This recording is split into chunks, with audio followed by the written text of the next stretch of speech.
is on Monday?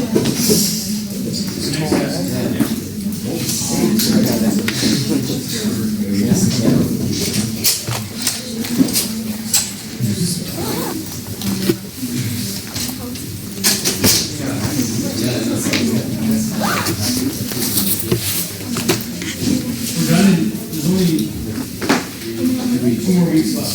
Wait, Not 3 weeks, sorry. 3 weeks. yo, this summer semester. Our exam is, I believe, on the 22nd. Wait, 23rd?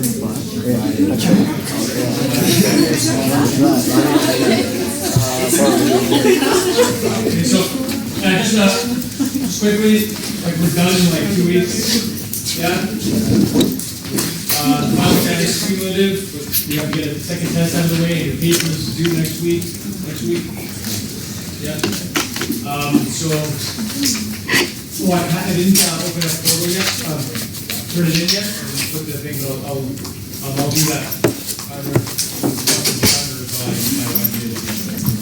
Okay? If you have anybody doing this. Anyone done? Haven't started yet? That's not a good idea. You know, it's always hard. It's hard to put the summer stuff and its format. Anyone in more than one course? 2? Can you do more than 2? Yeah. That's craziness. Anybody in here more than 2 courses? That's nuts. You're in more than 2 courses in a 6-week term. That's craziness. How are you supposed to succeed? It seems pretty like, and I mean this in a nice way. And that is a recipe for you to fail. Anybody else? Like it's hard to dedicate time to this and that kind of stuff. It's hard to prep for these courses when you're running.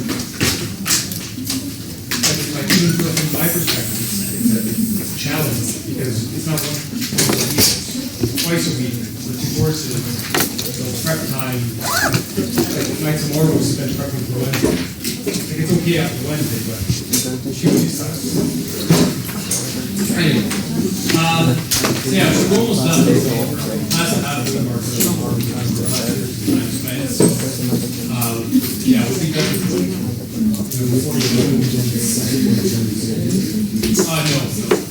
No. Yeah, the only thing that's cumulative is hey guys. The only thing that's cumulative is your final. Yeah? The second midterm will be anything past the first one. This is nice to see. Ready to third one. Not likely. And it's going to be a bit more difficult. The second test, just from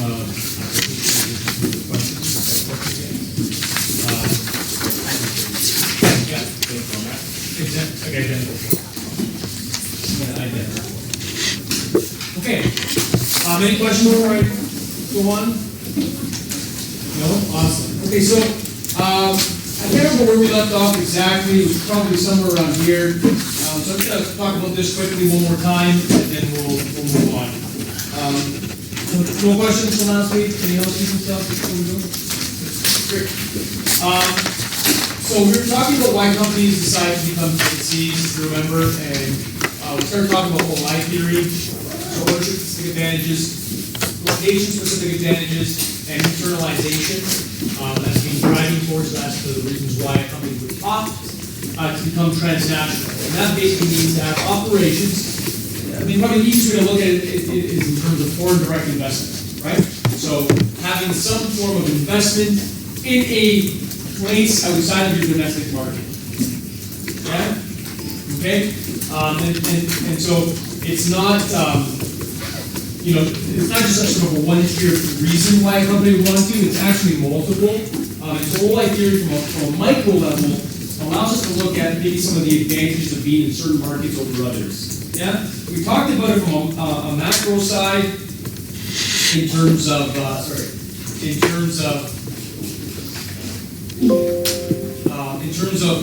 what it means to be part of a global marketplace and some of the pressures of being in a global marketplace that would force people to look at foreign marketplaces. But there's more importantly, I think, from the micro side, you got to look at the sort of the nature of business within specific markets. to identify some of those advantages. And that's sort of where OLI comes in. Now, we're talking about market-oriented expansion. So these are things like market size, market structure, market accessibility as maybe some driving forces and reasons why you look at certain places.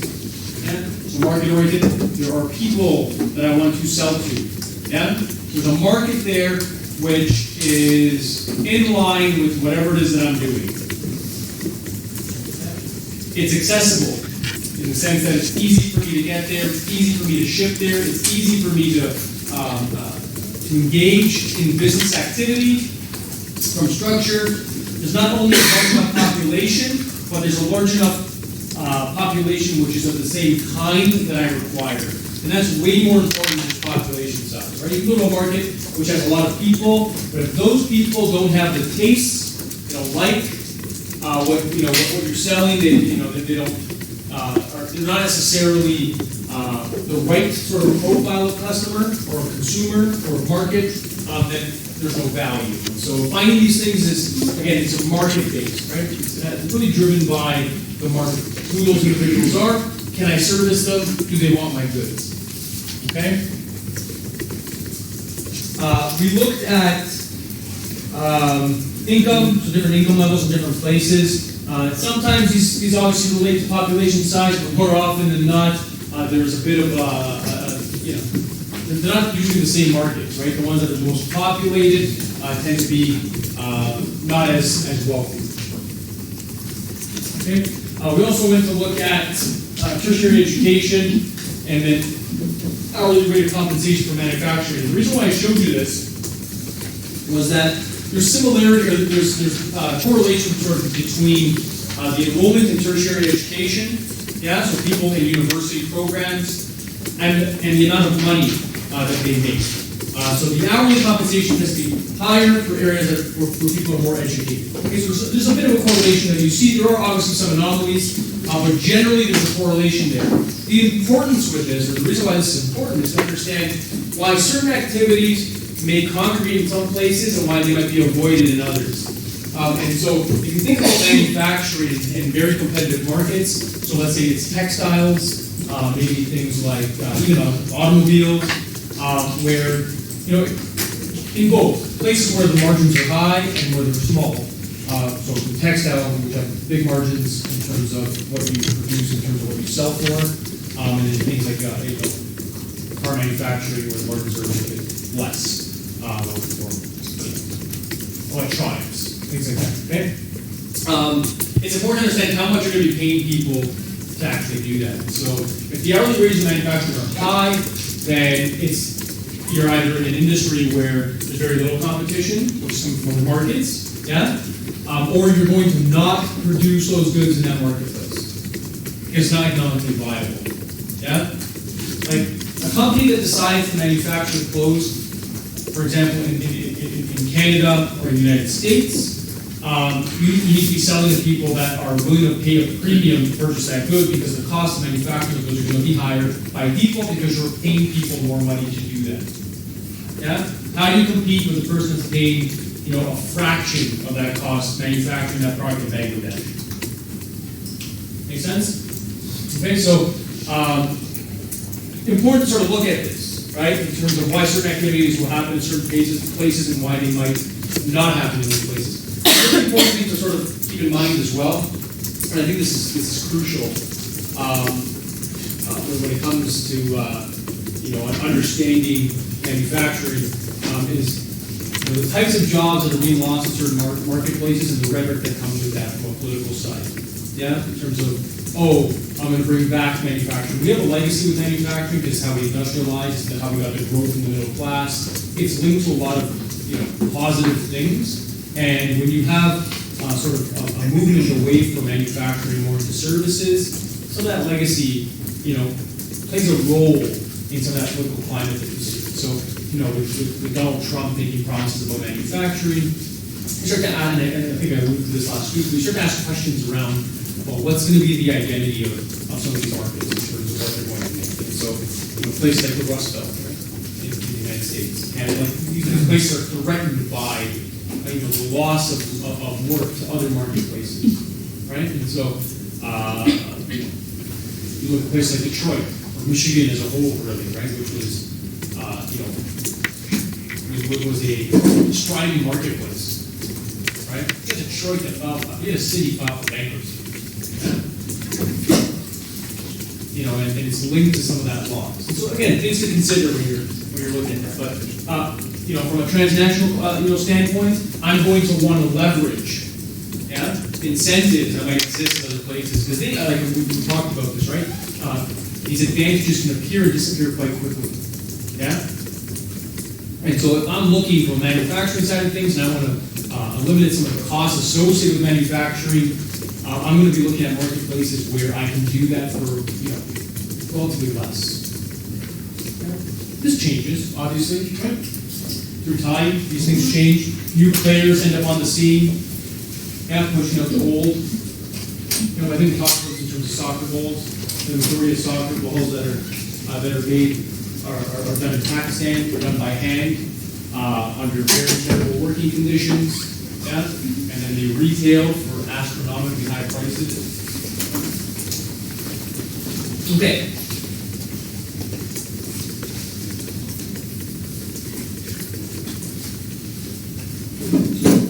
Okay.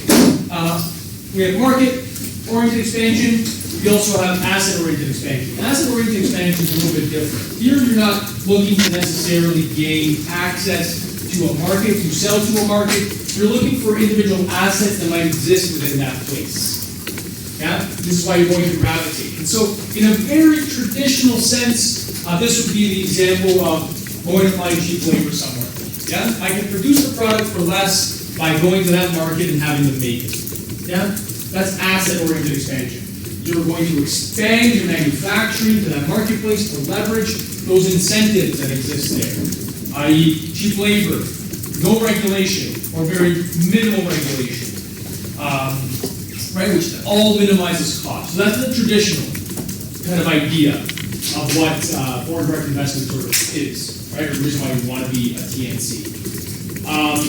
Factors of production will vary from place to place, okay?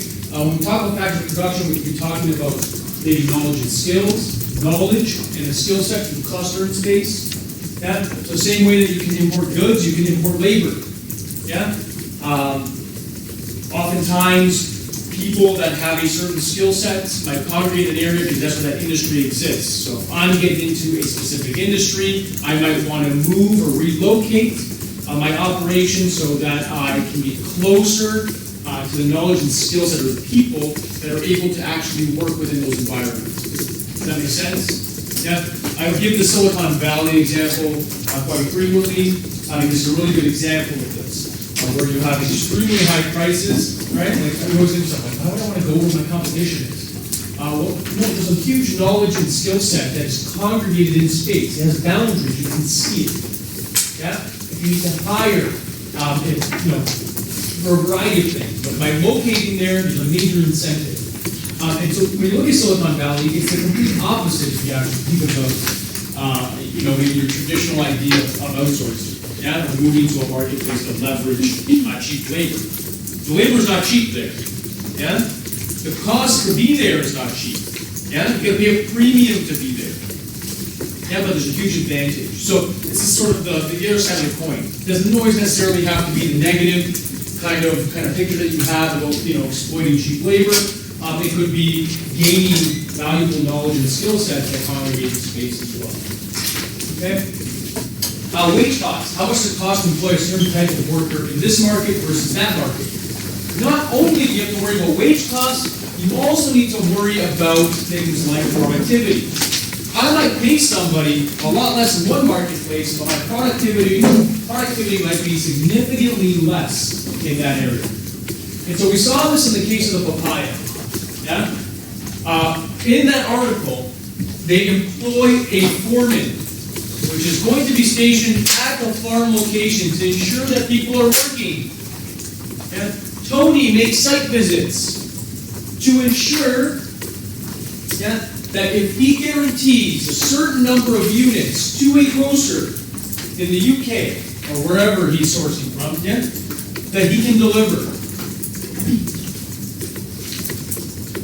There's a guarantee that there's stability. in that market. All right, so we saw that in that example. So it's not always about the cheapest wage, it's this combination of cheap wage and know that you're going to be able to meet whatever quotas you set forth within that. We get another example. When NAFTA was signed, it allowed operations to move across borders relatively inexpensive, or without tax, without tariff. There used to be a lot of factories in the GTA that actually made certain car parts. So it's not just about like auto.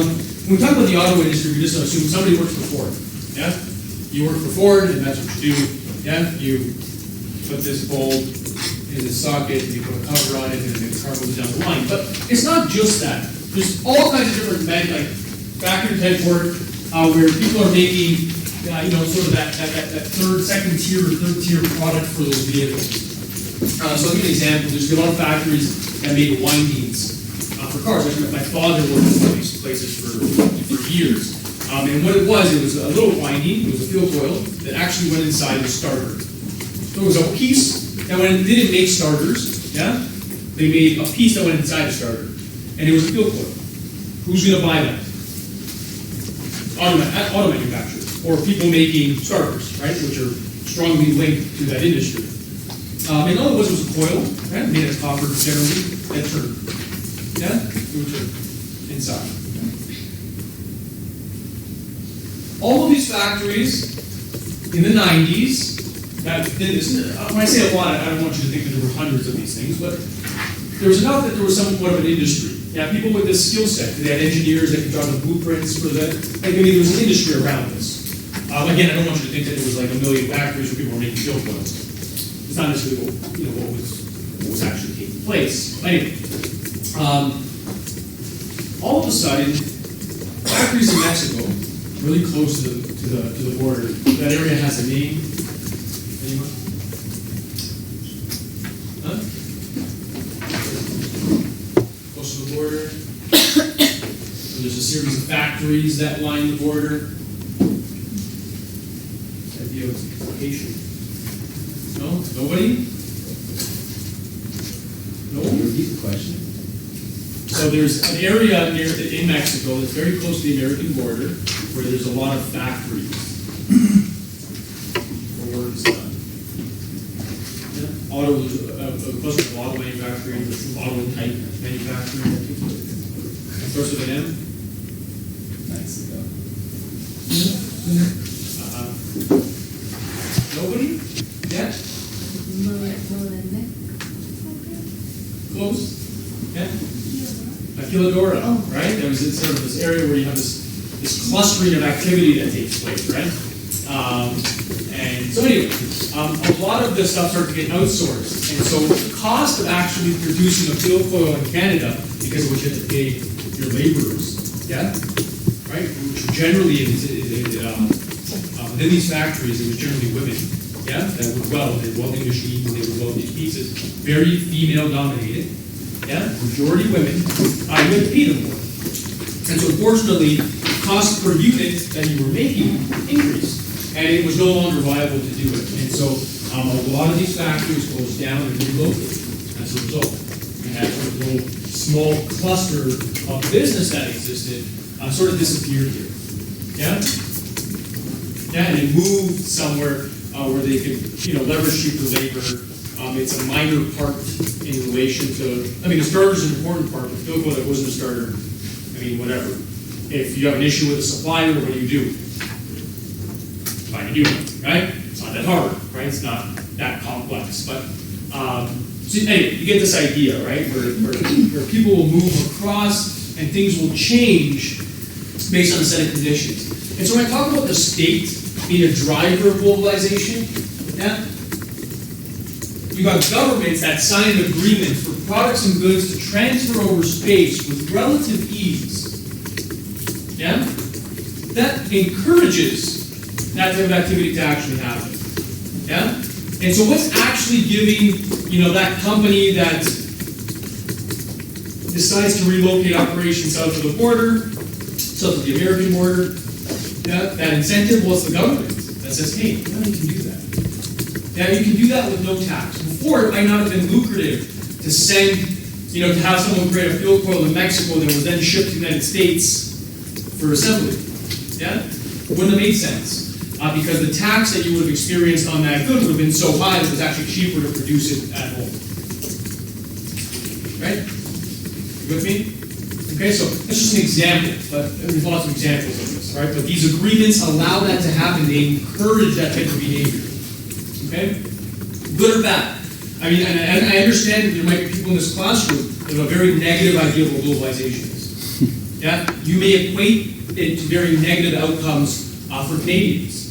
Yeah? In terms of labor markets, in terms of, a variety of things. Yeah? Loss of culture. Yeah? People can equate this to a loss of culture. Yeah? You ever wonder, we make big, so lots of movies are filmed in Toronto, like tons, it's ridiculous. I remember when the Hulk was filmed on Yonge Street, yeah? I was still a student at the time, I think. I was going to school, and there were New York City garbages that were placed as props, and they had like things on them that said, do not touch, these are props. Yeah? Zanzibar, which is a famous establishment on Yonge Street, had a facade over it that said the Apollo. Yeah? They transformed Yonge Street to be New York. Yeah? And I watched the filming of the Hulk from a friend's apartment building. Right? I watched it from a friend's apartment building. He lived, his condo was right on College and Yonge. And we watched the filming of it. We went there one night and I was we sat there and watched this chaos. It was amazing. It was one of the coolest things I've ever seen because the amount of money that was put into the Hulk was, it was a lot. So it was one of this there's always trailers downtown, you go downtown, there's always trailers and stuff like that. They're always filming something. Sometimes it's some stupid TV series where it doesn't have it's on some side street, you don't really see it. But the Hulk, when they did Batman, I was walking into the subway and the Batmobile drove by me when they were doing Suicide Squad. Okay? I was walking to the subway and a freaking Batmobile comes down the road. It was the weirdest thing. People are walked off and I'm what the hell is going on here? Yeah?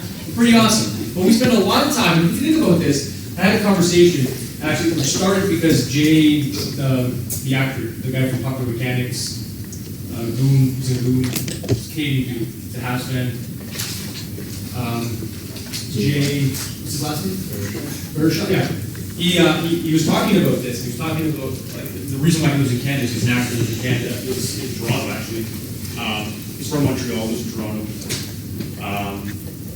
and he never moved to LA to engage in these things. One of the things he said, he started a conversation with friends of mine, was that he said, they spend so much money and effort. They film in Toronto because it's cheaper, and the cost is cheaper. There's huge industry, like a movie industry in Toronto, like the sub industry, so people for set design, all kinds of things that go along with it. So maybe not the actors per se, or anything, right? They may or may not be Canadian, but this whole production process is Canadian. It's cheaper to do it, so the companies they spend so much time and money to cover up the fact that it's Canada. Yeah? They spend money to cover up it's Canada. You can watch these movies, just all kinds of movies you watch, and you're like, oh, I know that. Oh, look at that sign. I catch it all the time. Yeah? I don't know about you guys, when I watch it, I'm like, this is not, I know this is wrong. Like Repo. Remember Repo Man? The movie Repo Man with Jude Law? Yeah? Completely filmed in Toronto. Yeah, it was they didn't even do a good job of trying to hide it. I'm pretty sure one of the subway stations they're walking says paid. Yeah? Right? So, it's spent so much time trying to hide this stuff, and a big part of that, and if you think about it, is sort of the value of location, right? The value of geography within that industry, right? And so you think about New York. So the argument comes out what New York means to people in those types of industries, as opposed to. It's the easiest way to sort of say this. There's a loss of culture, right, to this mainstream, this American kind of idea of cinema, right? But it only happens in Canada.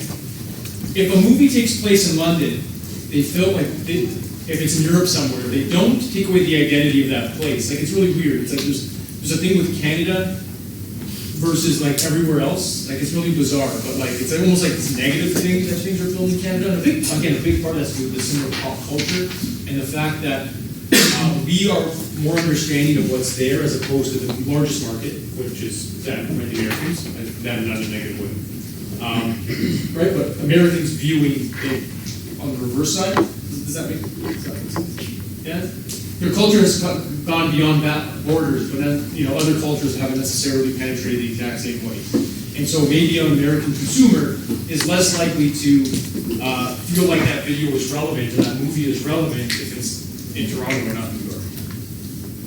Does that somewhat make sense? I mean, it's kind of far-fetched, but it gets you thinking about these types of things. But that's an example, right, of some of that sort of, where you see globalization from a negative thing. So I understand you've got people that are very negative on globalization, and I understand there's people very positive and pro-globalization, as you don't see it threatening your culture or your identity.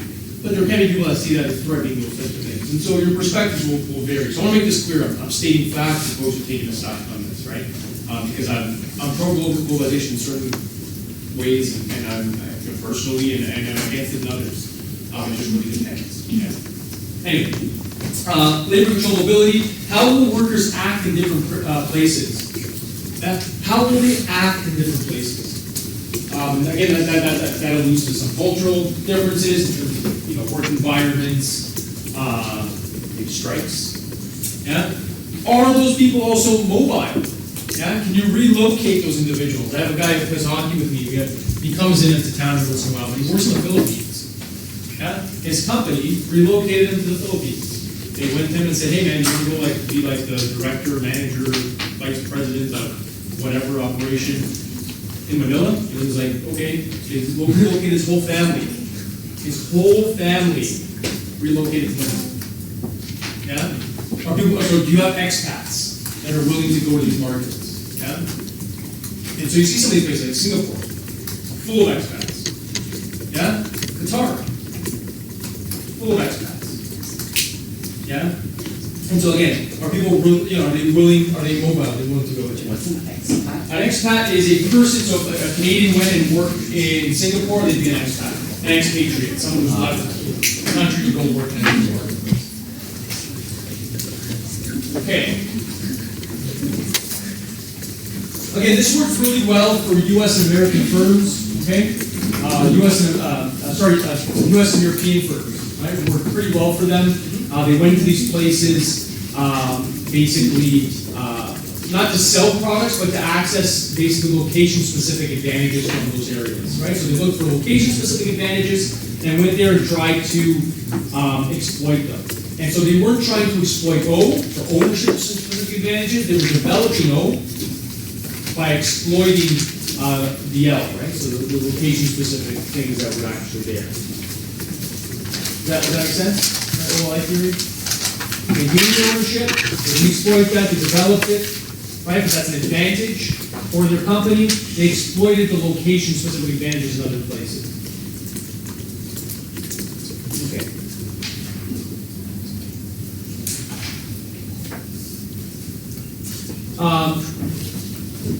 So this conventional views in terms of why companies become TNCs.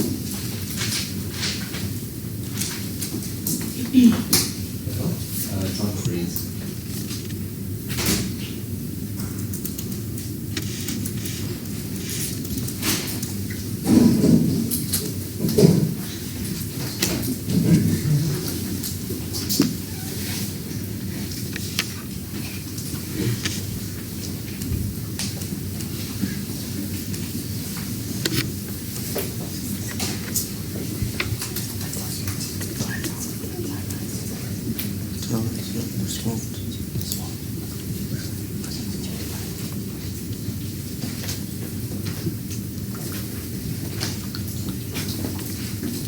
Okay. So here's a view on this in terms of becoming a TNC. You might want to develop some asset domestically, which then can be transferred. Yeah? You can transfer that asset geographically, but it still remains within the organization. So if you think about that, what are some of these assets that a company or a transnational corporation would want to develop and basically then transfer overseas? space.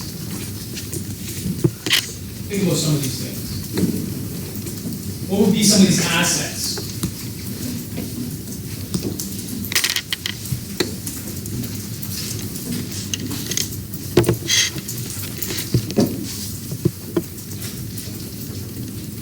Yeah? So, actual expertise. Yeah? You train something, you document it, and then you can transfer that geographically and train additional people to actually create those things, maybe at a cheaper cost if that's what you're leveraging. What else? How about size? When I say economies of scale, what am I referring to? Reach a greater economies of scale. We're talking, yeah. Yeah, so the more you buy, the cheaper the cost. The more you produce, the cheaper the cost. Yeah, so think about a company like Walmart. Let's say, you own a grocery store. Yeah, so you own Joe's grocery store, and you need to go and you need to buy your own product, right, to sell in your stores. So you're going and you're buying one skid of bananas. Yeah? 3 units of tomatoes. Yeah? Whatever. And then you got a company like Walmart that comes up and says, okay, we're going to take 1,000 units of that, 10,000 units of that, 40,000 units of that. Well, all of a sudden their cost per unit is going to decrease because of the volume that they're buying. And you see this all the time. You'll get incentives if you buy more, right? Yeah, they'll provide incentives. Organizations or companies will provide incentives for that value. And so you might develop to a point where you have a good economies of scale where you can actually buy and produce for a lot cheaper. And at that point, you might choose to relocate the operation across geographic space because you have that specific advantage. Right? The fact that you can buy for less. The fact that you can produce for less because you've reached that size. Yeah? How about technology? Yeah? You might develop or you may own a specific technology, which obviously is in that domestic market that you can then transfer across space.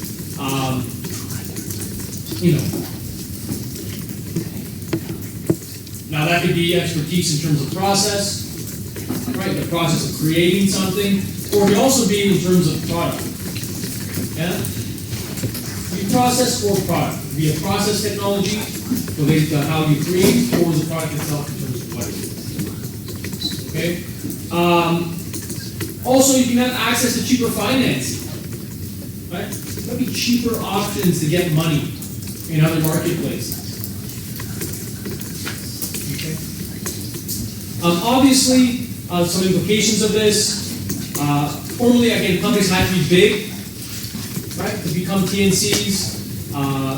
Before the resources were available that you could actually go and transnationalize that operation, you had to be large. And that's where this big misconception, because in the past that was the case. And so in our mind, we just perceive, we perceive the operation of the TNC to be huge. And in the late 90s, 2000s, that started to fundamentally change. And a big part of it changing was this idea of, the way that you transfer knowledge and what the value of knowledge actually is. And so a really easy way to look at this is in terms of software companies, the tech side. You could have extremely small operations, a couple offices, maybe a couple people working in an office, not a huge labor force, but then you can basically set up sales offices in other markets. Now, in retrospect, when you look at that company in relation to maybe an auto manufacturer or a company that is making airplanes, or where you got products coming from multiple places, different pieces that are coming together to create certain things. Or you're looking at maybe major retailers like Walmart, or maybe when you're looking at companies like Kraft, Procter & Gamble, companies like this. Yes, you're right. They're fundamentally a lot significantly smaller. You wouldn't imagine, but they're still TNCs that can be extremely lucrative. Yeah, but again, it's not in that traditional sense. Okay, so we're starting to see a lot more than that. And again, it's mainly because of knowledge, not just merchandise. Yeah. And unfortunately, when we think about transnational corporations, we sort of gravitate towards merchandise. Okay, here we're looking at the product life cycle. This is a really important thing to sort of look at. And I'm going to sort of explain to you what happens in this process, okay, through time, when a company is going to start to decide to basically, at what point do they decide to look at other markets? Yeah?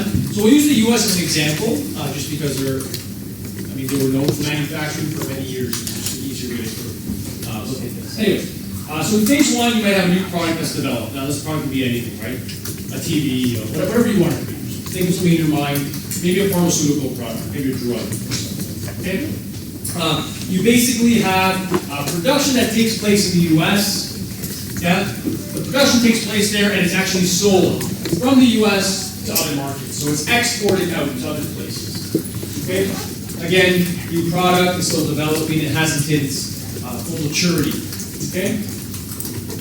All of a sudden, as the product starts to mature, and some of those ownership-specific advantages are gained within that market, you can then start to have production in other places. So, for example, you might start producing in Europe. Yeah?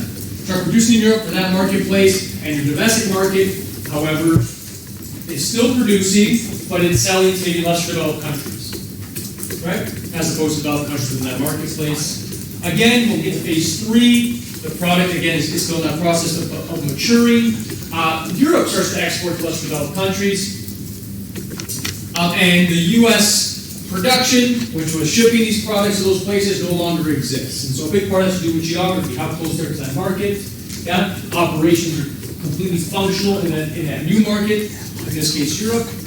Okay? In phase four, the U.S. is no longer producing, they're starting to import themselves back, right? That product's actually coming back into the U.S. from Europe. And eventually when we get to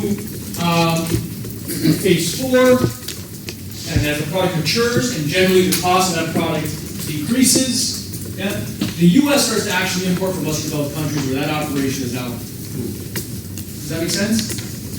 Yeah? So think about drugs. Yeah, think about pharmaceuticals as it would go. The U.S. produces a drug. Yeah? Whatever drug you want to, whatever. Yeah? Tylenol. Yeah? Or ibuprofen, whatever you want. Okay? It's produced there. It goes through this sort of process. Eventually, when your patent wears off, yeah, you're going to look for cheaper options to produce those drugs. And so that might displace India, let's say, where that product can be actually made for less money. Before you can get there, that maturity level has to sort of happen. You got to go through those sort of waves, right? In terms of where it is in that life cycle. Does that make sense? Yeah. Why is it going from the U.S. to Europe then to lesser developed countries instead of just from the U.S. to Oh, it could. It could. This is just an example. It could, right? Whatever this is a hypothetical product. Yeah. So maybe it's a drug that gets manufactured in the UK. Where it's being sourced out. You have some sort of manufacturing facility in the UK when it's done there, and eventually, maybe your patent wears off, and people are starting to produce that good, and then you move it to less developed countries. It could. You could have some products that will bypass that center phases in terms of that cycle. For sure, that could happen, right? The idea here is just that as you move through, most agencies are going to start to look for more viable options elsewhere. And then we'll start to, initially where it was manufactured, will actually become an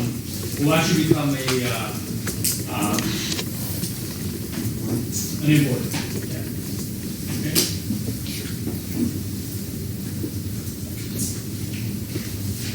Okay, so from the conventional path, I want to make this clear, usually service, this is not always the case, as was mentioned by one of your classmates here, you can bypass certain parts of this, but the basic conventional path was you serve the domestic market only, then you export, so people can see, you start to export to overseas market through independent channels, maybe a sales agent in that marketplace that was responsible for selling that good in that market, make sense? Then you might have an independent agent that's there. Once maybe your sales increase to a point that you feel like it's self-sustaining, you might actually open up a sales outlet in that overseas market. Yeah? You can do this in two ways. You might choose to acquire a local firm, or you can set up a brand new facility. Yeah? And then eventually you have an established production facility overseas. Again, you can do that by acquiring a local firm or by setting up a new facility. My point in all this, in showing you this conventional path, that's how, in our minds, traditionally the way PNCs function, right? Transnational corporations function by, hey, look, we serve our domestic market. Okay, we've gained some traction in our domestic market. Maybe we have some brand recognition. Maybe you're good. There's a market, a potential market size. There's potential market power that exists somewhere else that can actually equate to success for us. We then go there, but we only go there with like a little toe. Yeah, I'm just a salesperson in. We don't want to open up a facility there necessarily. We want to see how it sort of goes. Oh, it's developing, and then we can kind of, okay, let's set up an office. We see this in retail, but not to the same extent. So I'll give you a really good example. J.Crew. J.Crew was in Canada years before they ever opened up a store. And they were in Canada because they had online sales. Yeah? They decided to start shipping in Canada. That's a really good example of a company saying, all right, man, we think Canadians know what we are. We think Canadians know what J.Crew is, but we want to test the waters first. What's the overhead in shipping to those places? Where's the overhead for J.Crew? Deciding to ship to Canada. Who pays? Maybe they have to update their online, system. But who pays? The consumer. If you want that J.Crew belt, yeah, you better pay that premium. They're not paying it. You are. Very easy to go and put your toe in and say, let's see what our traction is from an online perspective. Start to advertise a little bit. We'll see how this goes. And then, all right, we got something here. All right, now we can take our $500 million and invest it in that market and open up real facilities. Does that make sense? Again, the scale is fundamentally different when you're looking at, J.Crew's not making the coding here. Yeah? But in a very traditional sense, this is how you equate it. Macy's has been doing it for years. Yeah? I have friends, this is not even exaggerating, but Macy's credit cards. Yeah? You go to the States, you go to Macy's, and if you want to share that you've done this, you can put up your hand. I doubt they're the only ones. The first time I ever experienced it, I was in Boston. I went there to watch a soccer game. So I go to Boston, watch a soccer game, we're walking through the city. It's hilarious, actually, talking about cultural differences. We're there watching a soccer game. We're watching Milan versus Inter. Okay, and they're playing at Gillette Stadium, yeah, which is like outside of Boston. Gillette Stadium's where the Patriots play, which is outside, which has a train that takes you there. But the train only works when there's a football game on, and no one got the memo that there was a soccer game on and a bunch of people that traveled to there. Anyway, we're walking down the street. We went to a Foot Locker.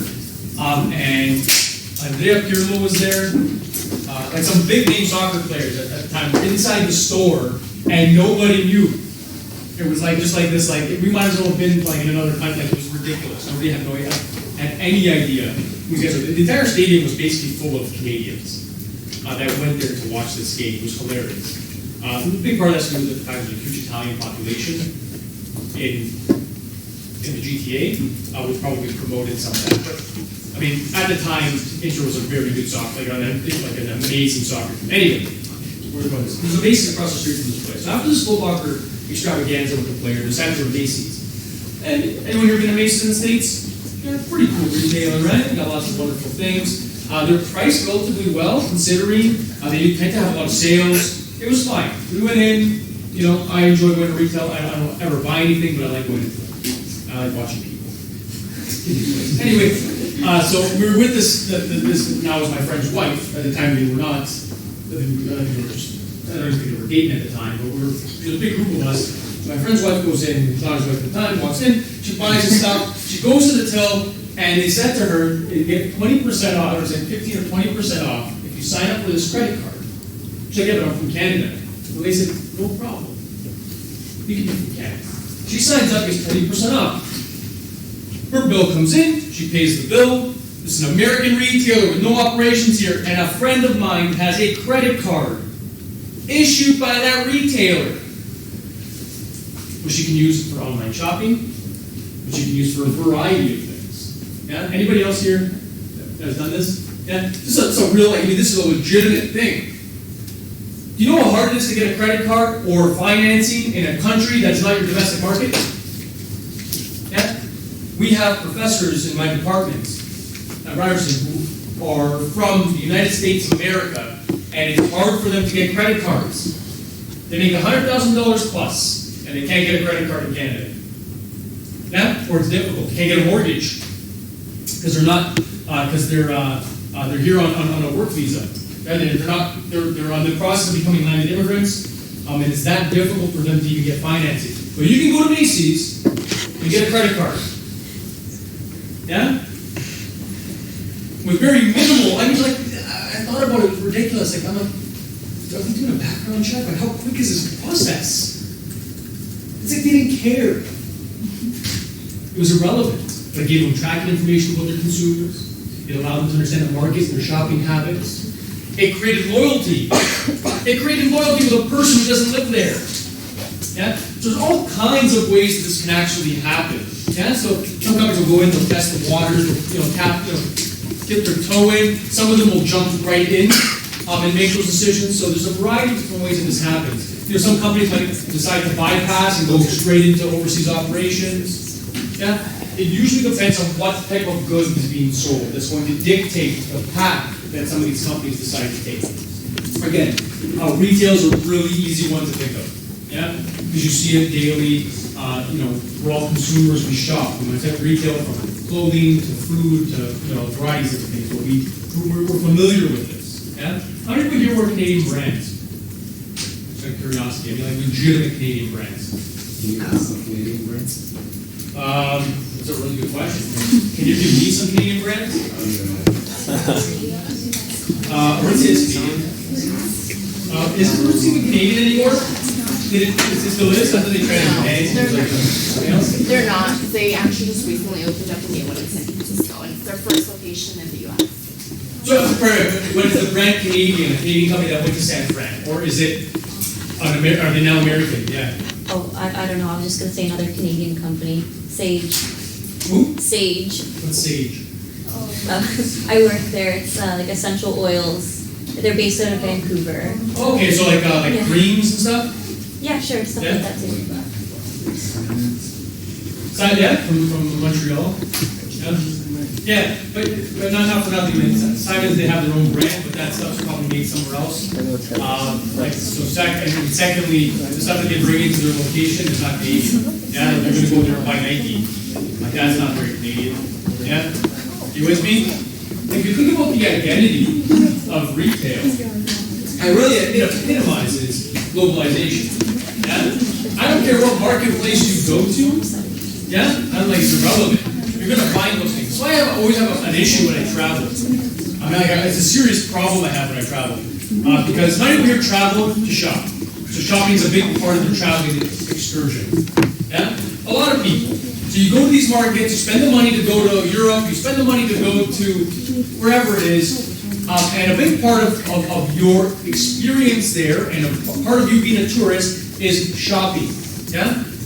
You'll have trips to malls, and you'll walk down retail strips, in and out of stores, you're going to spend money, you're going to buy things. I hate this. Yeah?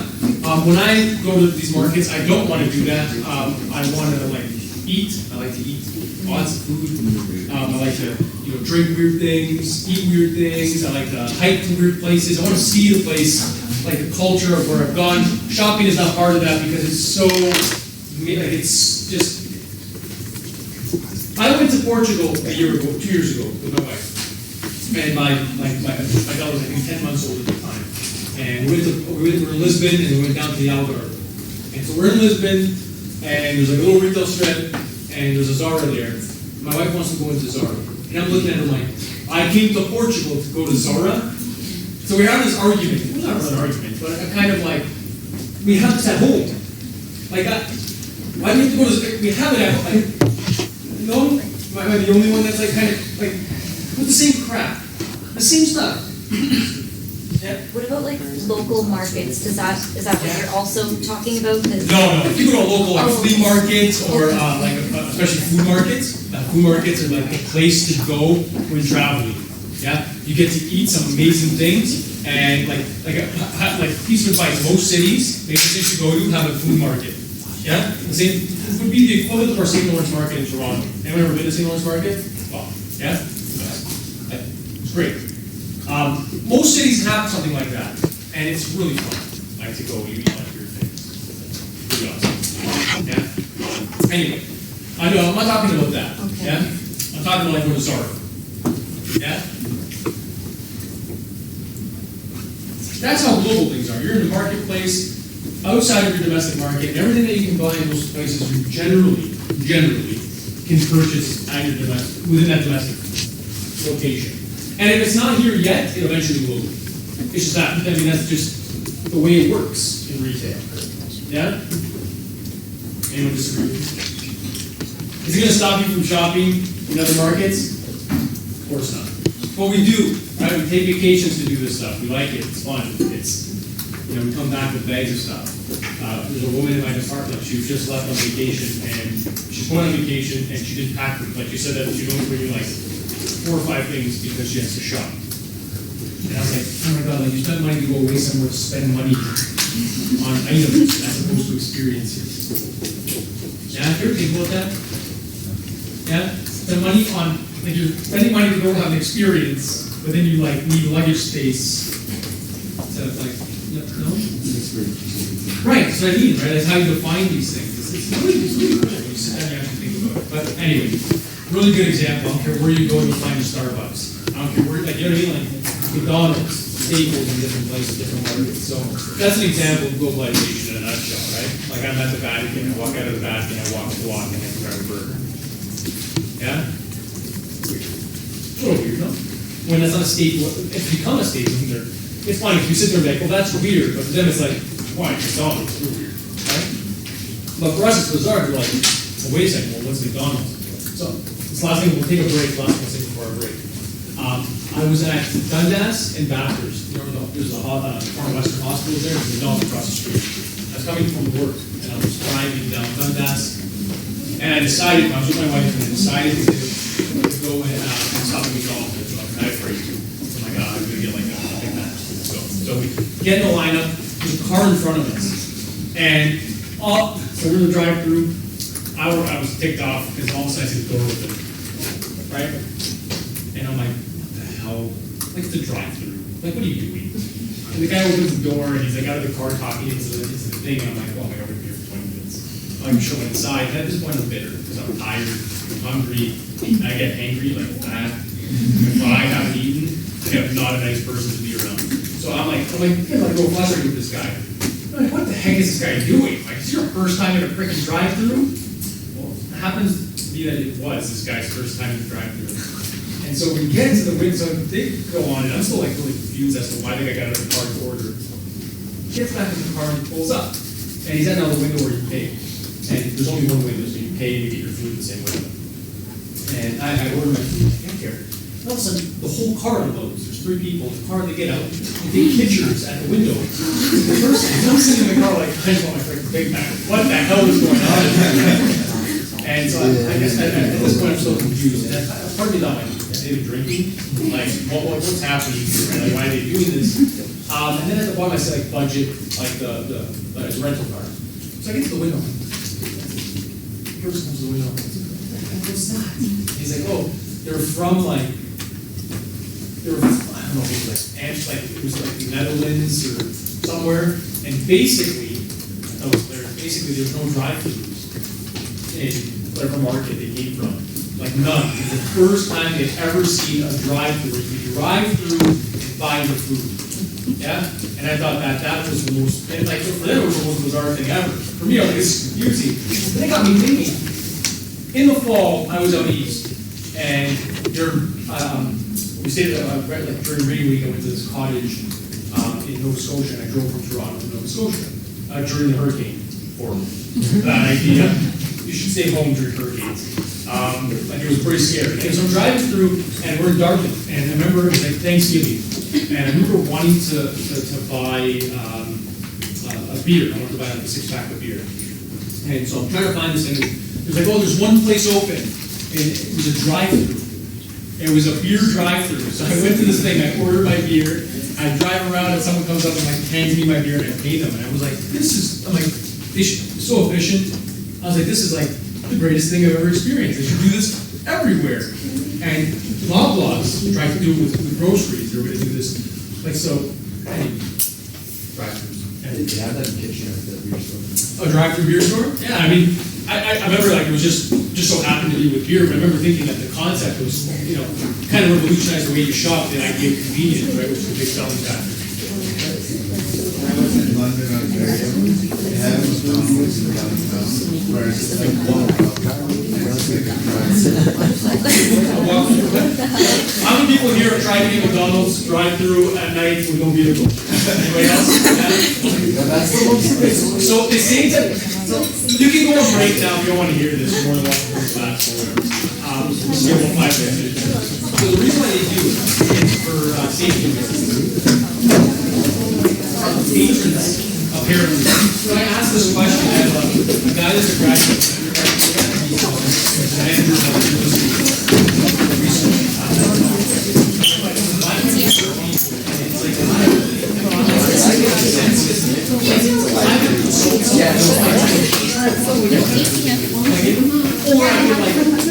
I will open it in the car there and then jump in and like, it's the most ridiculous thing I ever heard. Again.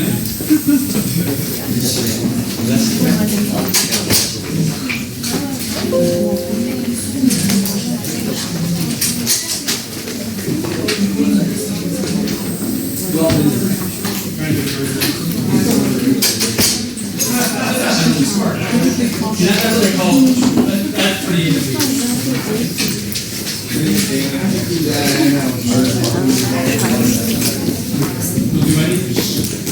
Will do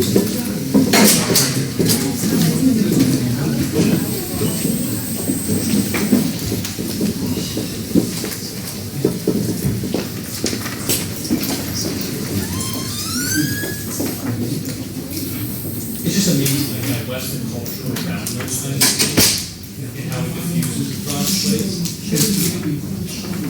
The way people eat in certain parts of the world are fundamentally different than the way we eat. And so, like, I think one of the biggest things you this is not all places, I want to make this clear, there's some markets and places that are very different. But for my family, for example, Italy, the really interesting thing is that they eat like beans at an event. Like you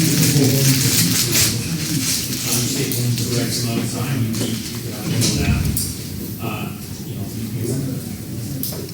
Then go for like. Do you mind bringing down the Yeah.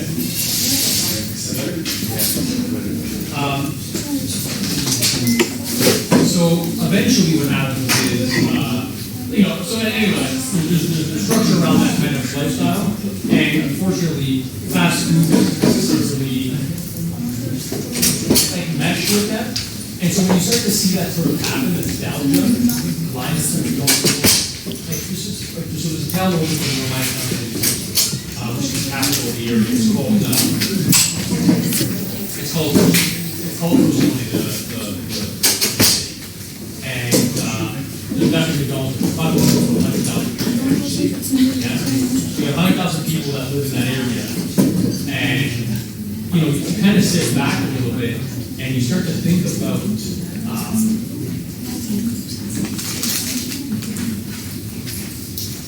how, sort of how those structures, how that structure of like your day-to-day life becomes influenced. And I think a really big part of that, I'm sure people have a different opinion, but I think a big part comes from Hollywood. Yeah? So when you watch, my cousins in Italy are watching the concert. Yeah, and it's not like they're watching American movies that are trending. Yeah, fundamentally they're Italian, but they're not. Like I remember when I was in Italy, the last time I did that was Batman. So, yeah, so the Batman. And I remember when my cousin said, "Oh, we watch it. We gotta go watch it." The one theater that's like in the area. I went there and I was like, I watched it and I was like, it's kind of weird. Yeah, like,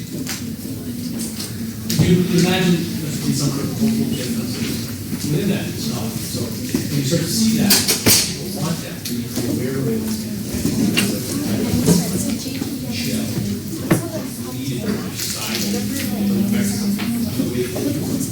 Very again, speaking from a very small sense, when it comes to surveying, small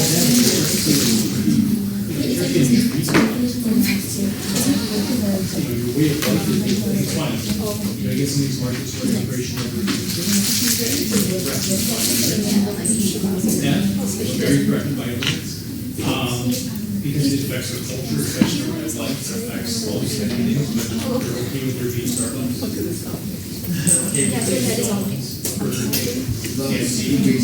Yeah, but it just humor.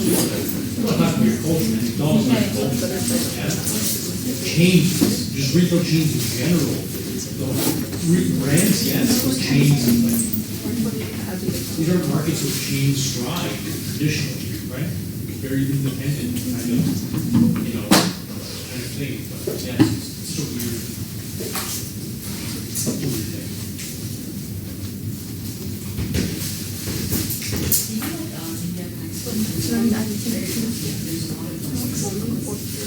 Fashion-wise?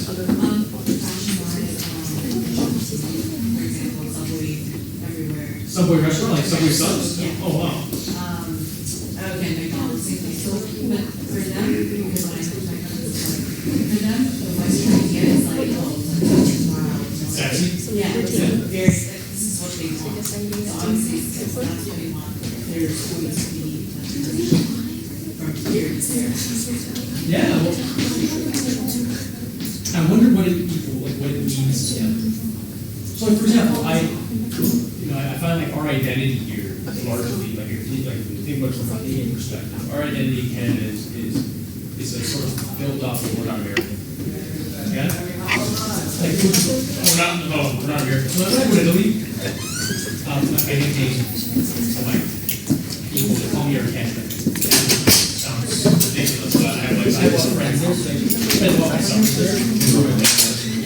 And I was always called Air Canada. And I don't really like it. I was one of them when I was young, and then I kind of started to appreciate the name. When you're there, like, oh, in America. To me, America means even though we North America, it doesn't mean anything. And I'm always kind of like so much time, like, trying to, like, explain to people, it makes no sense. Like, no, we're different. No, like, it's different.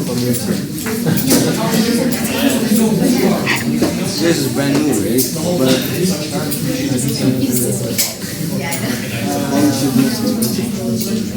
very There's government housing in there's a lot of issues with government housing because people are generally those sometimes those are localities.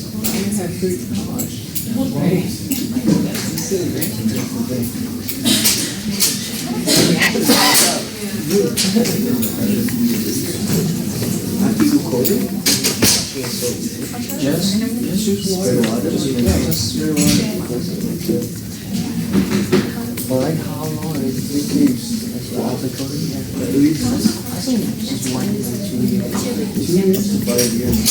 No way. Like 5 years. I see how many years. Like the software. Yes, your government housing on the road. There's a lot of like areas just a lot of factory jobs, which aren't necessarily there anymore, but they used to be a lot of factory. And so sometimes like actually fights break out in like the main square between like Albanians and Italians and Tokens and it's just you're like as a Canadian, I'm like, this is nuts, right? Like what's the problem here? Country that's built on immigration versus country that's not built on immigration. So fundamentally different. Anyway, we get an argument because it's not necessarily The stories are funny.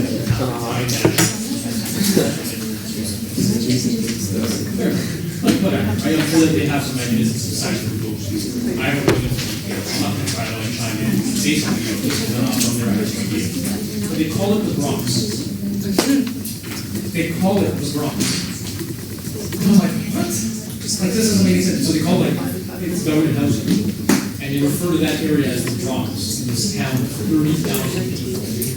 And I found that absolutely fascinating. I was like, I'm like, so why do you call it the Bronx? He's like, oh, you know, the Bronx, like, you know, it's like somehow equates to like, you know, high density housing, government housing, low income, right?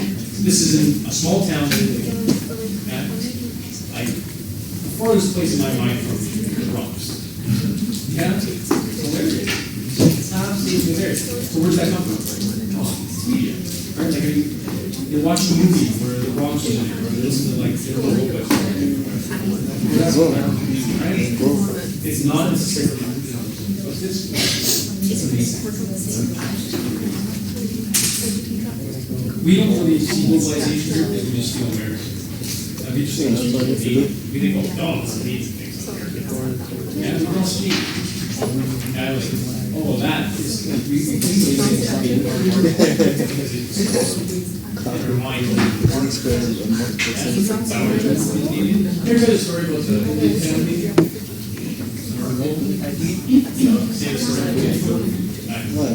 It's actually, it's really fascinating. It was Indian family that immigrated from India. They immigrated to Toronto. So in this school, they get here and they like, move to like the Indian bazaar, right? Everyone speaks the same language. No, culturally, there's similarities. One day, I moved here, like, moved to Canada. This is Canada. So we decided to move to Canada. What are those? And I was sorry. He picks up his family, Peterborough, because that's what he means to be named. That's Peterborough. And so to me, what that meant is, oh, white. Right? Like, just, no, I mean this in a non-like, upset, but in their mind, like Canadian means something like, oh, you're doing fourth generation English. Yeah?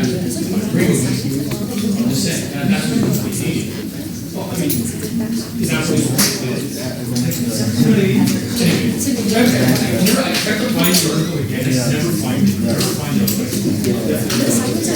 It's just fascinating, it's this guy's story about trying to bring his family to Canadian experience. That is really hilarious. Yeah, so it's really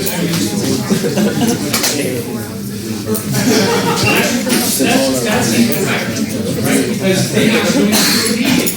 Yeah. Last province decided to join the Confederation. They like culturally, they like that would actually be like inaccurate, like major inaccurate. You ever know any people? What? They're like why? Wait, nobody what? They're like also it's really cool. Like I actually like hockey with some which you don't call movies, sorry. Guys in Newfoundland? Don't call them what? They don't like it. Anyway, I've been hockey with a couple of guys. And it's amazing. Tell you stories about like it's such a cool. I think it's like being near ocean, like water, that kind of like. I used to work at a bank and we used to have workers that used to come in, these national workers, but they were workers from Newfoundland, some just work, they come in, whatever. And they would come in and have a conversation with you guys.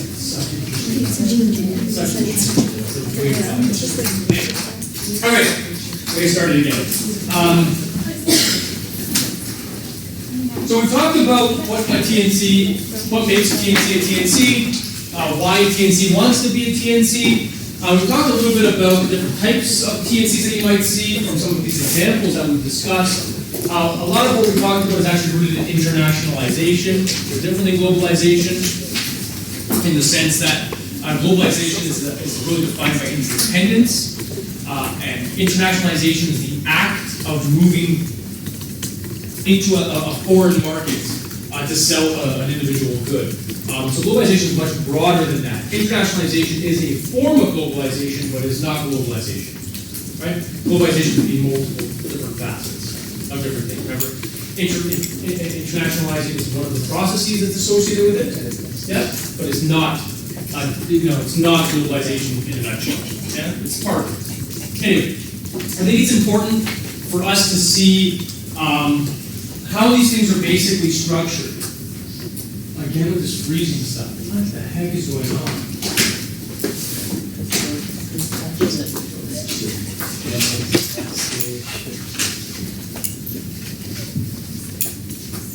Okay.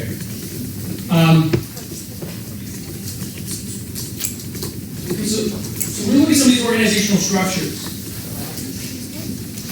in terms of how they're sort of organized. So here's an example. We can sort of look at it by drawing out these little triangles and looking at this sort of corporate ownership kind of thing. Internationalization in general is largely driven by different types of foreign direct investment. Yeah. So this could be, augmenting, or it could be exploiting in nature. But it basically is driven by foreign direct investment. Here we have these different blobs that exist. So if you're looking, you have a headquarters, you've got administrative controls, you've got subsidiaries, and you have these sort of branches that come out that might deal with suppliers and customers, strategic alliances, again, external business networks, suppliers, other TNCs, and so on and so forth. Everything inside that triangle belongs to that TNC. Everything outside of it does not. But there's relationships between them. These are embedded relationships between the subsidiaries. The reason why I show you this, probably one of the easiest ways to kind of look at a company which is a TNC and how it's sort of structured, is that each individual blob that you see on this image actually may be a specific region or a specific nation where those activities would take place. Yeah? So it's probably one of the easiest ways to sort of look at it. Okay? So again, you can look at these circles as production. You've got retailers that are within there. You may have subsidiaries. You have acquisitions that sort of change hands across that. And anyway, you got these linkages between these different regions and different national sort of identities. Now, what we're going to look at is some of the characteristics of some of these, the way that these headquarters sort of structured. And we're going to look at sort of where these subsidiaries go, who controls them, who owns them, and how it's sort of structured. Now, the one thing I want you to keep in mind as we go through these, several examples, is that they tend to have a timestamp in terms of what they happened, and so there's a sort of an evolution. Maybe the initial ones look like a multinational model, and then they sort of got into these networks and so on and so forth. It doesn't mean that because one of the first types of foreign direct investment that happened, or the first type of transnational corporation that existed was a multinational type. It does not mean that a multinational type can no longer exist. Make sense? You can have some companies that choose to operate in this type of model. Okay? So again, multinational, what are the characteristics? We have a decentralized decision-making structure, simple financial controls to the subsidiaries. Yes, there's more of a finance kind of protection sort of system. They seek and exploit local opportunities. Yes, this might be labor. Yeah, 1930s really when this sort of started. A big part had to do with the Tariff Act, which was used to protect American labor in the 1930s. And so we had the development of sort of unions. Well, that posed a hurdle. Yeah? If you got unions, well, that means you got to pay people more. You can't take advantage. There's some sort of obviously controls that prevent, incentive changes. And so what do you have happen? Well, you have American companies, generally American companies at that time, look to different marketplaces to operate, to get away from some of that stuff. So that's what happened in the 1930s, and that's why you start to see some of this stuff to actually take place. Local knowledge is developed and retained by the subsidiaries. So this is what it looks like. Yeah? So you have a decentralized, that's what the sort of the hash mark sort of explain. you have these weak relationships, right? That sort of identifies, this one right here. Weak relationship between the headquarters and the subsidiaries. The subsidiaries basically own their own assets, or it's independent. Okay? Basically, all that's there is some simple financial controls, or basically some HR stuff that kind of trickles down from there. Does that make sense? Yeah, pretty good. Okay, then we have this international model. This was developed in the U.S. basically between the 1950s and the 60s. Here, what you have is no longer the sort of the simple financial sort of control, but you're starting to get management as well. So the subsidiaries are starting to be managed by the headquarters. Okay, so independents are still allowed to do stuff. Innovation can happen, but they're basically constrained by the middle, right? By the idea of sort of that headquarters. They're less responsive as a result of that control coming from this headquarters that might be in a different location.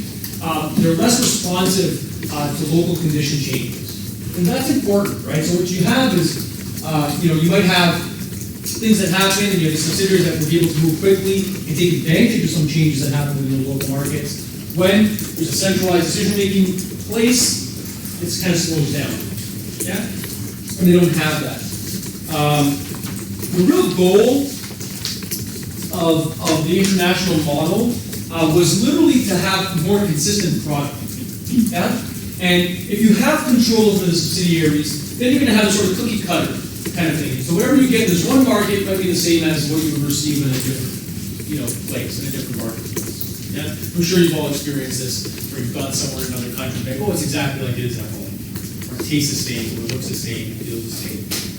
If you buy something in Zara in Canada, that same product, that same T-shirt, in whatever other country, is probably going to be identical in every single way. Yeah? You think about this in terms of fast food chains. Yeah? You go to McDonald's in another marketplace, there are some subtle differences because things are sourced locally, but a Big Mac is made the exact same way. Yeah? Does that make sense? Actually, the one food that I make sure that you do in the first class, the one food I've had, fast food chain I've had in another market where if I was blindfolded me with both burgers in front of me and I ate them both, I would have had no idea which burger came from where. It was Burger King in Madrid. I had Burger King in Madrid at a train station. And I ate I was starving, we were waiting for a train, it was like an evening train. We were going to get on a train at night, sleep on the train, and then end up in Portugal in the morning. And I had this burger at the train station. And I remember it was soft. I can almost still taste it. I love food. It's really bad. I could eat all day. Anyway, I took a bite of this burger. I remember thinking to myself, I was like, oh my god, I'm like eating a Burger King at home. Like it was identical in every single way. Companies will try to create some of that. Think about IKEA. Yeah? Think about IKEA. They make their money on the fact that things are standardized. Yeah? That's where their value is. That it's a standardized product. It's easy. Yeah? Their margins are actually quite low. They don't make a lot of money from each unit. They make money based on volume. This is why you don't see IKEAs in inner cities. The cost of real estate is so high that they need to be on the periphery. The stores act as warehouses. It wasn't until 2010 that IKEA decided to open up a location in Winnipeg and in Ottawa. They're very strategic in terms of where they go to maintain that sort of identity that they have. Yeah? Anyway, you see examples of international models all over. Okay, less responsive to local conditions. Okay. So here they don't view the periphery as independent companies. Again, the brain is the center, which is the actual individual headquarters, and subsidiaries are basically the hands and feet. They don't work without the brains. The subsidiaries can't function without that central place sort of dictating what happens. Okay. Again, we can use sort of these histories in terms of their development, but remember, they can coexist and people can choose either one of these. Global model, we saw some 1900s a little bit, the 1970s being in Japan as well, so the automotive sector. So Ford, Rockefeller, yeah. kind of activity followed this sort of model. Here, what basically happens is a very tight headquarter, controlled decision. The global divisions within the country have little interest in the subsidiary input, so they don't really care what the subsidiaries say. They basically have no, they don't function literally without whatever the headquarters says, or they would just find new subsidiaries, close them, right, relocate, find new suppliers, and so on and so forth. They have very little regard for local conditions. Yeah? The subsidiaries are seen as delivery pipelines. Pipelines which deliver certain products as they're created, right? Including goods, services, as they're needed. So again, they can't take advantage of local incentives as much. We saw this a lot with Japanese car makers and factories in North America. And so again, centralized hub, yeah? We don't have these weak relationships, there's strong relationships between the headquarters and the subsidiaries. You know, it's sort of the idea, send, money. There's this sort of control, right, that exists where the headquarters is funneling those subsidiaries, okay? There's tighter operational controls, not just administrative anymore. So the other two, we saw administrative controls come from those places. Here, it's not just administrative, it's also operationally, financially, it's all over, okay? Again, you know, if you think about just-in-time technology, that inventory control, the advantage of roads is not tightly controlled. And so that's why we saw this in the 1970s with a lot of companies. Yeah? If you're not controlling that inventory system, and that means you're unaware, you have these subsidiaries sort of moving independently and functioning as independent units, you lose the advantage of what just-in-time actually is. Does that make sense? Yeah? So the idea is that as long as Japan is okay, everyone is okay. Yeah? As long as the headquarters is okay, everyone's okay. Then we have this integrated model. Okay? Everybody, and this is sort of the idea, everybody does everything. We have a network of locally specialized resources and capabilities. We have cooperation and coordination of all local units. Subsidiaries are seen as critical and are even given leeway to act almost as local headquarters. Contributors vary by location and project developed jointly. This is a really important thing to sort of look at. Take a quick look at here.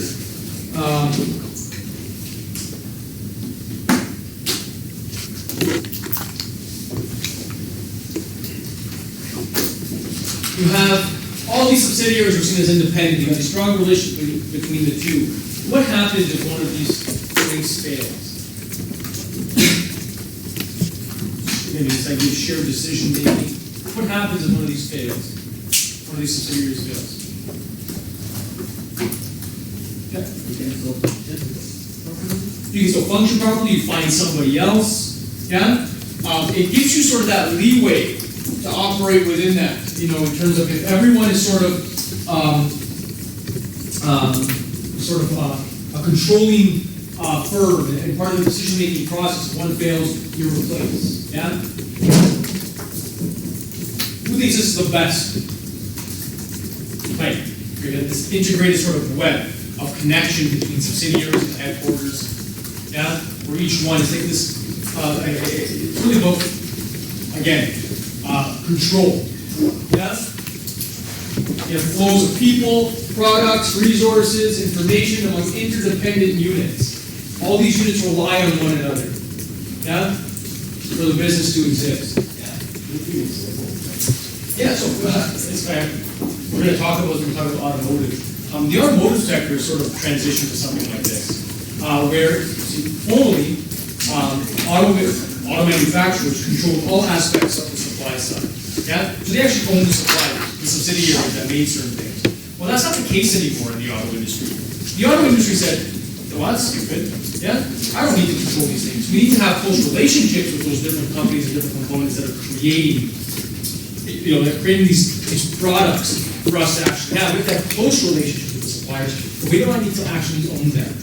Yeah? And so if one of those aspects actually fit, their contracts are dependent on Ford being a partner of theirs. Does that make sense? And that company wouldn't exist if Ford wasn't their number one sort of contact. Yeah, for that individual good.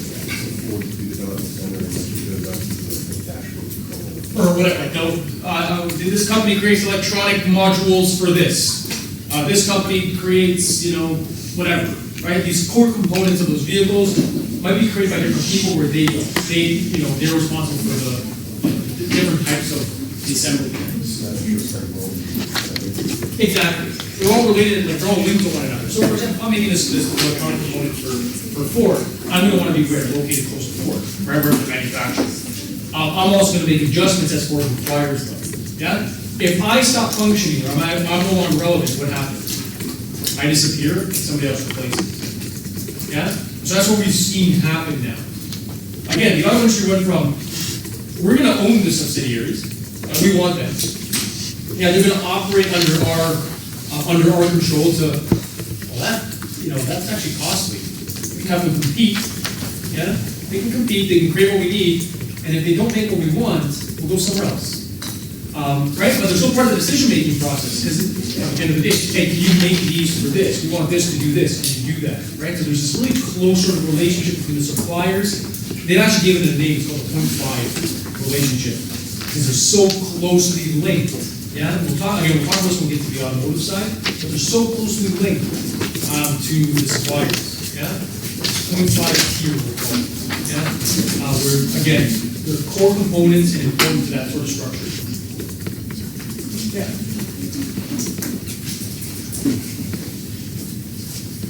Any other questions? Here, this is some advantages and disadvantages of globally integrated strategies. So you can take a look at them, some value. I'm not going to go through these. I want to kind of just sort of move on. But these are some sort of ideas of what, some of the pros, cons, advantages, or the risks associated with some of these. Here, because I'm nice, I give you sort of a little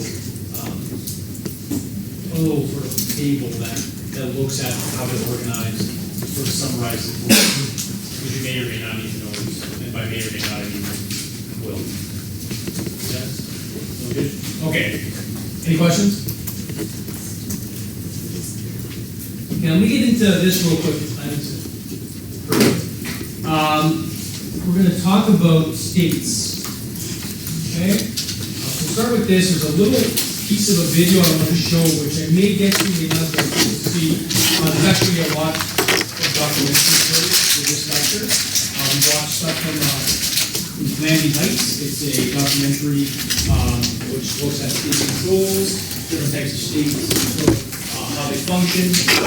So we'll take a look at this documentary. It's going to be embedded in sort of other content. If you come to class, I get really lucky because I give you the timestamps for the video. If not, the video is about 4 hours long. You're going to have to watch the whole damn thing. Unless you're a very class here that's willing to tell you what the time is. We're not going to watch the whole video, obviously. I think as a whole, we watch about 35 minutes. As a whole. Yeah? And we never watch it in the full 35 minutes. Yeah? So it's like, here's 5 minutes and we talk about it. Here's 10 minutes and we talk about it, and so on and so forth. Make sense? Yeah? So you want to show up this week, which is good to get here, and then, or next class, man. Okay. So we're going to talk about the state. The role of the state is important. And help with your paper or on some other topic you decide. Just show of hands. Who's doing the auto? Who's doing the other one? The globalization? Okay.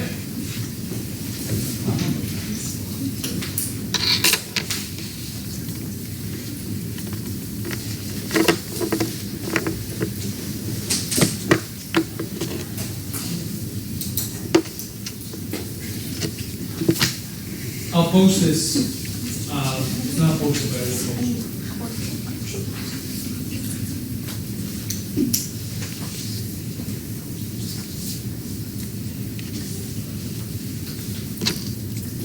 Okay. I promise I'll post it. It'll be posted eventually. So what's the role of the state? Okay, and I think this is important to sort of understand some of the rhetoric that goes along with this kind of thing. And so, oftentimes, within that rhetoric of what globalization is, we feel like we're losing what was traditionally the state. Yeah, we feel like the state has become less relevant.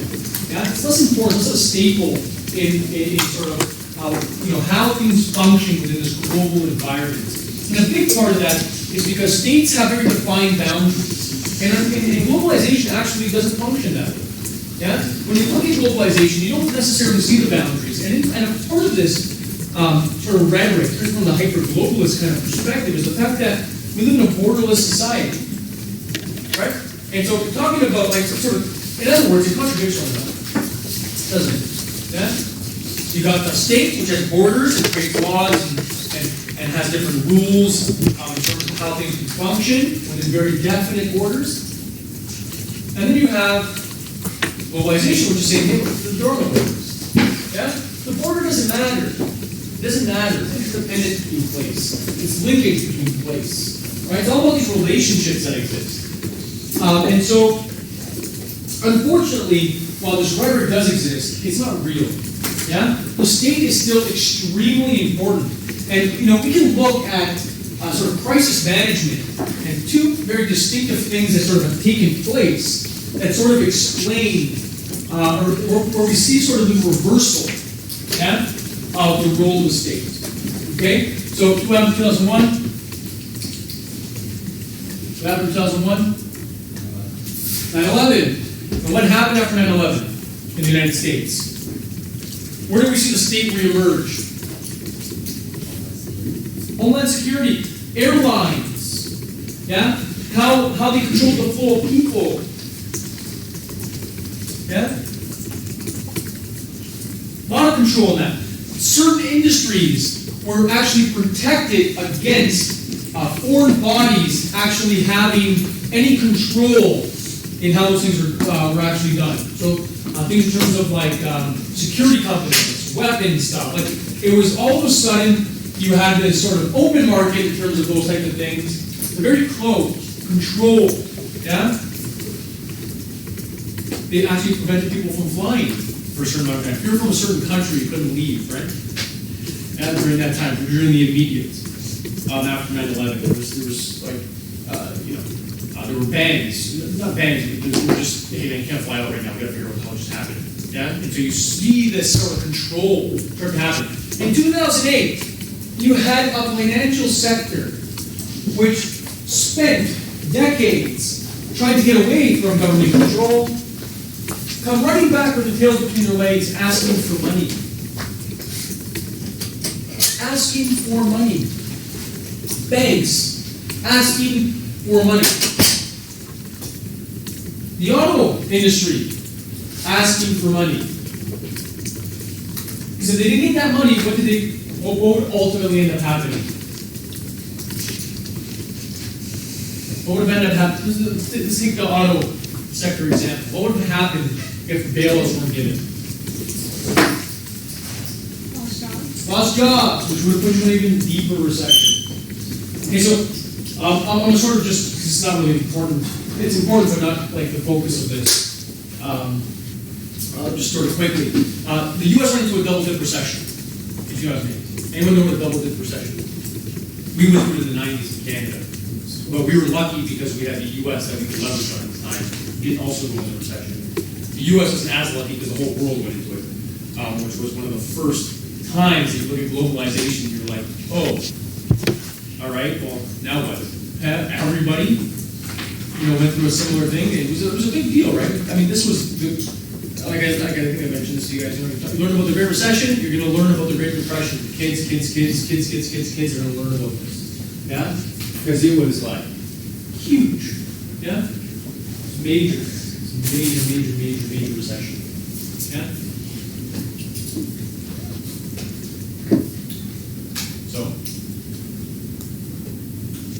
anyone want to double dip recession? What happens during a recession?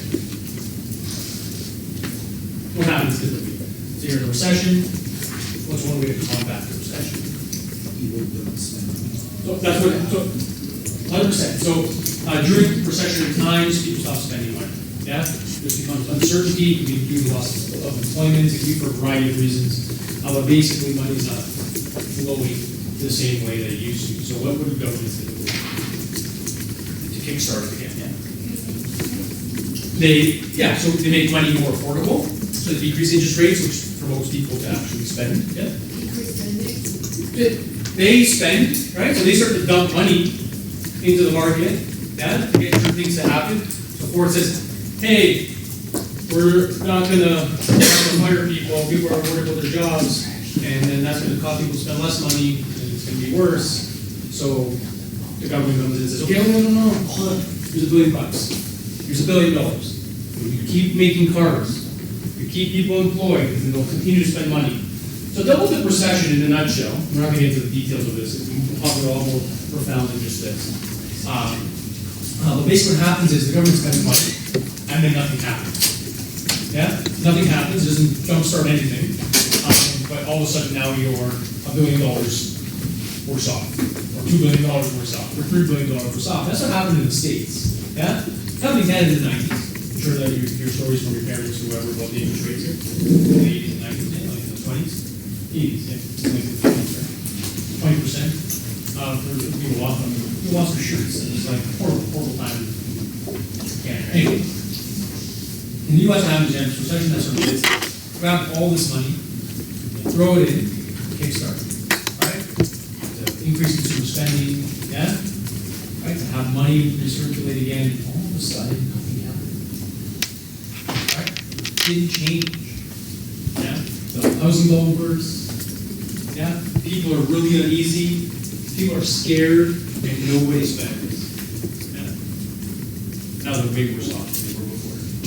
Yeah, so that's what happened.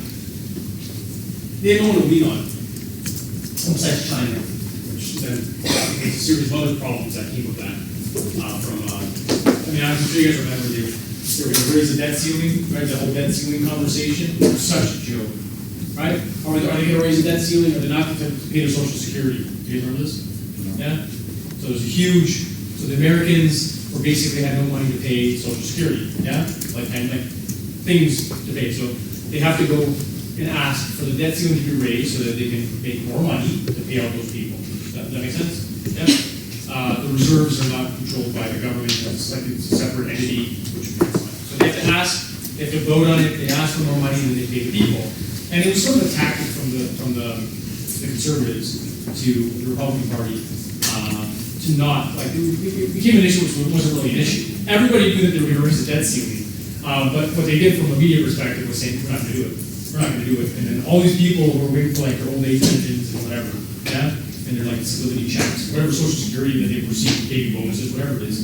They're all waiting for their checks and they don't know if they're going to get them. Yeah, they legitimately don't know if they're going to get it because they're voting on whether or not they're not going to raise the debt ceiling. Even though everybody knew they were going to raise the debt ceiling. It was like the most ridiculous. Anyway, so like, led to a lot of like sort of this political kind of nonsense in the U.S., which is funny, but not that funny, really, when you think about it. It's kind of sad. But yeah, so anyway, that's sort of what happened. Anyway, the point of this is that we see this major resurgence, right? This reappearance of the state. Yeah? The same people that are arguing we want no intervention, no regulation, yeah? No control. We want to be markets where we're free to act and do what we want. All of a sudden say, oh man, they're going to give us some money. Like, if you don't give us money, we're going to have to close our doors. Okay? Which is the complete opposite, right? The complete opposite of what they're initially saying. That's pretty amazing. And it's that realization that the state actually never went away. Okay? In 1981, and we're going to look at this in the video. I don't think I have time to get started. Is this working? No. 10 minutes, not even. In the video, we look at like Ronald Reagan in 1981 and Margaret Thatcher in the UK in '79. What these two people basically did, this president and this prime minister, was they passed a bunch of legislation or created a bunch of economic policies that actually reduced the growth of government spending. And by default, by reducing government spending, they reduced government regulation. Yeah, the amount of control. It wasn't always like that. You know, so we saw that happen. It sort of started a trend, right, of less government control. 2008 happens, and we see the reverse happen. And so the cool part about this, the thing that we're talking about the state that we have to keep in mind is that it's flows, ebbs and flows, right, of sort of government intervention, government, you know, sort of different things that take place which will change the way people view government and the role of the government within that. You can even see this on a micro level, right, which is garbage collection. Right? We saw this with Rob Ford. Yeah, Rob Ford was a really good example of this. A big part of his cost savings was outsourcing. Yeah? Like that was part of his argument was we're going to outsource garbage collection. Right? We're not gonna pay city people wages. We're not gonna pay pension for garbage collection in the city. We're going to go external. Yeah? We don't do a good job, we'll find somebody else. Yeah, and that's how we're gonna operate. He didn't do it for the whole city, but he did it up to Young Street, right? He wasn't young. I think I mentioned in Etobicoke, I always had garbage collection that was privatized. I actually, a mixture between private and public kind of works in some respects. We had the same conversations around the TTC. Who should own the transit? Yeah? Who should control transit? Should you have private transit or public transit? Yeah? In terms of where money's allocated, how it gets allocated, who controls it. There's pros and cons of both, obviously. I'm sure people here have different views on how transit should be operated. But even in terms of boundaries, right, you start to see the roles that states play. Why doesn't Mississauga have transit that links to Toronto? Like Toronto, why doesn't the TTC? You guys have obviously Go Transit. Why doesn't the TTC link to Toronto? And if it does, who pays for it? Yeah? You think that anything has to do with your former mayor? Yeah? You think so? In terms of her views? Never had a deficit? Yeah? Yeah? Who's going to fund transit to Mississauga? Who's going to pay for that? Will that identity still be there if that's the case? I want to get this clear, like for anybody who loves Hazel. I'm not here to say that she's the reason why it's not there. But then you start getting, it's not privatized. Who's paying for it? It's just usership that's going to pay for it. Who's paying for the construction? So the province. Is the money that's allocated to the city of Mississauga from their taxpayers going to be located to that kind of stuff? Yeah? How much money? Now, who thinks that you guys should be linked to the system? Who thinks that you should not be? I'm not sure. I think you should be. My own personal piece of opinion in this. I think if you look at Flow, second largest municipality with no subway system, you're bigger than Vancouver. Yeah? You should have some public transit that links to the city of Toronto. The reason why Mississauga is its size is because of Toronto. It's mind-blowing in terms of how this region is linked, and you guys don't have it. But Vaughan got it. Right? Vaughan has transit going up to Highway 7 and Weston Road. Yeah? We're already funding. If you think about the Toronto transit issues, it's actually really fascinating, right? If you think about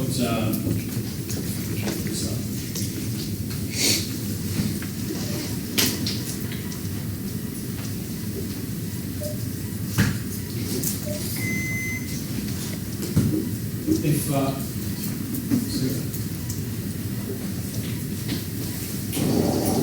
show you real quick. So this is Toronto Transit. Yeah? More or less, not to scale. Yeah? If I didn't go to school for geography, I would have been nervous. So there's a problem in the city of Toronto with our transit. Where does everybody get off?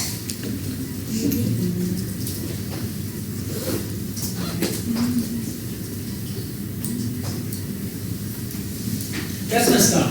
It's messed up because if I'm getting off on over here and I'm going down into this little U, why the heck do I have to get off the train here? Everybody gets off the train here. All of us. Like the whole train empties. Yeah? That is like, not one or two people getting up, making a change. The whole train empties. Like 4 people left on it. In both directions. That tells me we need a relief line. Yeah? These lines that bring you in to the downtown, bypassing this nonsense. Yeah? Does that make sense? We don't have that yet. What we did do is we said, let's just keep adding people. Because it's not already bottlenecking. Let's add more people. Let's go into, to York. Yeah? The Shepherd extension thing, right? New York. Okay, now we're gonna vote for Vaughn. I think it's easier for those people to come into the city and change. Yeah? I think we're at a point now where they can't get the relief line anymore. Like maybe there's a good conversation, but money has to be allocated for this to be solved. Like, you need it. Yeah? Who pays for this? You gotta think about how much money the province of Ontario allocates to this, right? And if they're allocating to this transit initiative, who are they not allocating? Where else is it not going? There's resentment towards Toronto in general. Resentment from other Ontarians, and resentment from the rest of Canada. A lot of that has to do with the amount of money that's allocated to the region. Yeah? There's just a lot of money that's funneled into these types of things. Anyway, that's more part of the argument how to privatize.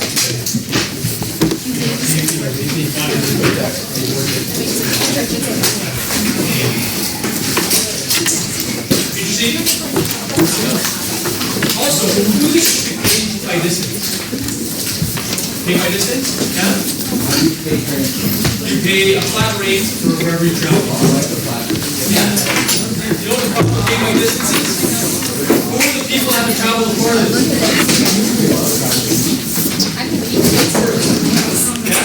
The person living in Jane and Finch, yeah, on the periphery, on those sectors, the ones that have to travel the furthest distance to get to the core. You want to charge, think about the role of the state.